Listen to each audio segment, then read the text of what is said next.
Hello दोस्तों, स्वागत है आप लोगों का द बाइबल व्यूज में। आज का वचन है मत्ती का 5:13 से लेके 16 तक।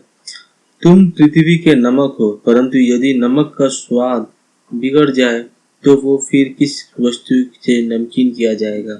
फिर वो किसी काम का नहीं, केवल इसके कि बाहर फेंका जाए और मनुष्य के पैरों तले रौंदा जाए।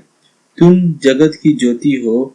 जो नगर पहाड़ पर बसा हुआ है वो छुप नहीं सकता, और लोग दिया जलाकर पैमाने के नीचे नहीं परंतु दीवट पर रखते हैं, तब उससे घर के सब लोगों को प्रकाश पहुंचाता है। उसी तरह तुम्हारा उजियाला मनुष्य के सामने चमके कि वे तुम्हारे भले कामों को देखकर तुम्हारे पिता की जो स्वर्ग में है इससे बड़ाई करें। तो ये जो वचन है दोस्तों, यहाँ साफ कहता है कि तुम पृथ्वी के नमक हो। हमें नमक क्यों कहा गया? नमक एक ऐसा वस्तु है दोस्तों, बहुत जल्दी डिजॉल्व हो जाती है। खाने में आपको सारा वस्तु दिखेगा, सारा भाजी पालक या नॉनवेज सब कुछ दिखता है, पर अगर इसमें नमक का भाग नहीं हो, जो दिखता नहीं है, अगर वो नहीं हो तो लोगों को स्वाद पता चल जाता है और इसे ये भी पता चल जाता है इसमें नमक है ही नहीं।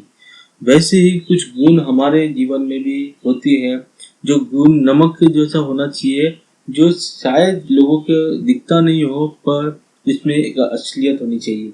ये पहचान तभी होती है जब आप वहाँ पे मौजूद नहीं हो, और लोग तब आपको इसमें याद निकालते हैं कि सच में अगर वो मनुष्य हमारे बीच में होता तो आज का जो स्वाद है ये काफ़ी खूबसूरत होती। तो अपने आप को हमेशा वैसा तैयार कीजिए कि आप इस जगत के नमक जैसे हो। नमक का काम ये नहीं होता है कि वो दिखाए अपने आप को, वो अपने आप को शो करे। नमक का काम अपना जो काम का जो असली है वो महसूस करवाए।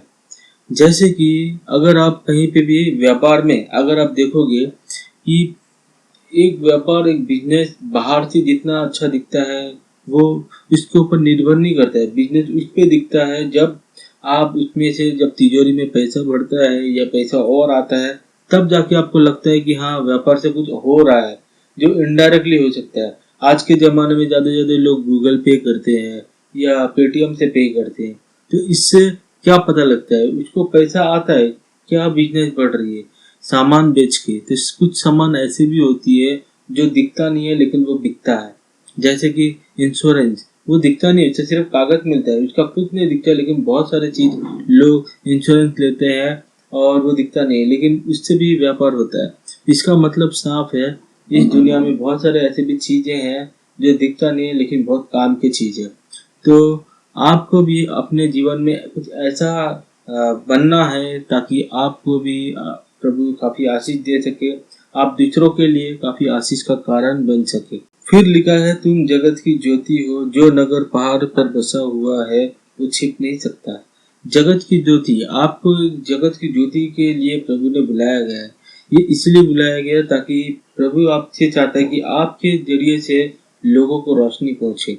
आप, इसका मतलब यही है कि आप हर एक जानकारी आपके पास लेके रखिए, ताकि जिस जिस व्यक्ति को उसको रास्ता नहीं पता है तो उसको आप रास्ता दिखाने के लायक हो प्रभु। और दूसरी बात ये भी है, सोचो एक स्टूडेंट जिसे कुछ पता नहीं है कि आने वाले फ्यूचर में से क्या करना है, 10वीं के बाद क्या करना है, 12वीं के बाद क्या करना है, तो उनको एक अच्छा मार्गदर्शन दिखाने के लिए आपके पास कुछ होना जरूरी है। आपके पास वो है ज्योति, किसी को एक रास्ता दिखाना, सही रास्ता दिखाना, ये प्रभु आपको चुनता है। अगर हम किसी को गलत रास्ता दिखाते हैं तो समझ लीजिए कि आपने उन्हें ज्योति से अंधियारे की ओर लेके जा रहे हो और इसे भटकने में मजबूर किए हो।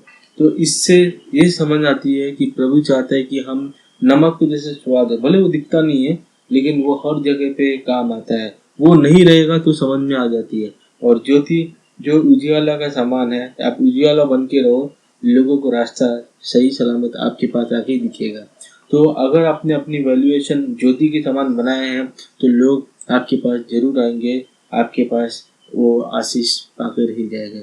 आशा करता हूँ आपकी छोटी सी बाइबल की वचन आपको पसंद आई हो, तो कृपया करके लाइक शेयर और सब्सक्राइब जरूर कर दीजिए। फिर मिलेंगे एक नई वीडियो के साथ, तब तक के लिए अपना ख्याल रखिए, सुरक्षित रहिए और खुशी से रहिए। धन्यवाद।